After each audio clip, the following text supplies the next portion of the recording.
আজকে নাকি girlfriends day. হ্যাঁ, জানি তোমরা হয়তো আমার মতো এই দিনটার ব্যাপারে জানো না। কজ তোমরা হচ্ছে 90s কিড। ওকে, তো আমিও জানতাম না ব্যাপারটা।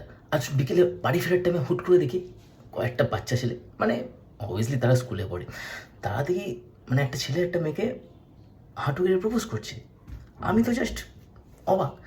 তো সেটা আমি কিছুক্ষণ পরে আমি ফেসবুকে দেখলাম, ফিডে আসলো যে গার্লফ্রেন্ডস ডে বলে এরকম একটা দিন হয়। বাট আমি জানি না, আমি জানি এই জিনিসটা তোমরা অনেকে জানো না, কজ তোমরা 90s কিড। এই দিনটা যারা 90s কিড না জানাটা খুবই স্বাভাবিক, কারণ এই টাইমে হচ্ছে আমরা খেলাধুলায় ব্যস্ত থাকতাম এই বয়সে, আর বাবা মারা হচ্ছে আমাদেরকে বেড়ে চাপকাতে বা ব্যস্ত থাকতো। গার্লফ্রেন্ড যে কাকে বলে অ্যাকচুয়ালি ওই বয়সে আমরা কিছু জানতামই না। কজ আমরা যখন একটুখানি বড় হই তখন বুঝতে পারলাম যে গার্লফ্রেন্ড ব্যাপারটা অ্যাকচুয়ালি কী। আর সেই টাইমে সেই বয়সেও যদি আমরা যদি বলতাম ঘরের লোক যদি কোনো রকমভাবে আমাদের কোনো মেয়ের সাথে যদি ঘুরতে দেখে নিত, ব্যাস আমরা তো বাড়ি ঢুকতে পারলে খুবই ভয় পেতাম। আমাদের মধ্যে একটা অ্যাংজাইটি ক্রিয়েট হতো যে আজকে একটা মেয়ের সাথে দেখে নিচ্ছে কী হবে, এই বাবা যদি বাড়ি ঢুকে যদি ভটপেটটা যদি কেলায়। এইটাই জাস্ট ভয় থাকতো, আর কিছু না। আর আমাদের টাইমটা বাদই দাও, ভাবো তোমাদের বাবা মার টাইমে কী হতো। আমাদের বাবা মার টাইমে তো মানে জাস্ট চোখে চোখ দেখলো ব্যাস, সেটাই হচ্ছে গার্লফ্রেন্ডের একটা ফিলিংস, বয়ফ্রেন্ডের একটা ফিলিংস। আর এখনকার বয়সে চলে যাচ্ছে, বুঝতেই পারছো। একদম ঠিকই ধরেছো।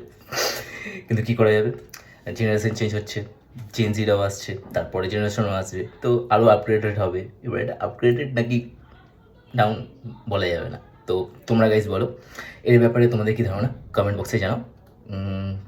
কি জিনিসটা ভালো হচ্ছে এই জিনিসগুলো, নাকি যারা হচ্ছে আমাদের বয়সে 90s কিড তাদের এই জিনিসগুলো খুব ওয়ের্ড লাগছে।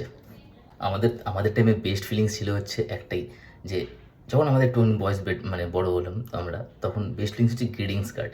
কারা কারা এই জিনিসটা রিলেট করতে পারবে আমার কমেন্ট বক্সে জানিও। গ্রিটিংস কার্ড এই জিনিসটাই আমাদের মধ্যে খুব ভালো ছিল, মানে এটাই হচ্ছে আমাদের একটা আলাদা ফিল ছিল যে না, তাদের যাদেরকে আমরা লাইক করি তাদেরকে গ্রিটিংস কার্ড দেবো। বাট তখনও ভালোবাসা জিনিসটা এখনও আমাদের তখনও সেই টাইমে আমাদের মাথায় ঢুকতো না, কারণ কী জিনিসটা ওটা জানতাম না আমরা। কিন্তু বাবা মার হাতে যদি সেই গ্রিটিংস কার্ড যদি কোনোদিনও পড়ে গেল, তাহলে ভেবে নিও একদম উত্তম মধ্যম। যাই হোক, এত কথার মাঝখানে এরকম অনেক ডে আসবে, অনেক ডে ক্রিয়েট হবে ফিউচারে। তো তোমরাও এরকম দিনগুলো পালন করো কি না করো সেটা তোমাদের পার্সোনাল ম্যাটার। যদিও করে থাকো, ভালো কাজ কিছু করো। এমন কিছু করো না যেখানে তোমাদের মা বাবাকে কেউ আঙুল তুলে কথা বলবে বা তোমাদেরকে কেউ রেসপেক্ট দেবে না, কারণ তোমরাও একদিন বড় হবে, তোমাদেরও ফিউচারে বেবি থেকে শুরু করে আরও কিছু হবে, তাদেরও হবে। তো সবাই যাতে তোমাদেরকে যাতে ভালো চোখে দেখে, কেউ যাতে খারাপ চোখে না দেখে। অ্যান্ড ভালগারিটির দিকে একদম যাবে না, সবসময় একটা পিওর চিন্তাভাবনা রাখবে, যাতে তোমাদেরকে সবাই রেসপেক্ট দেয়।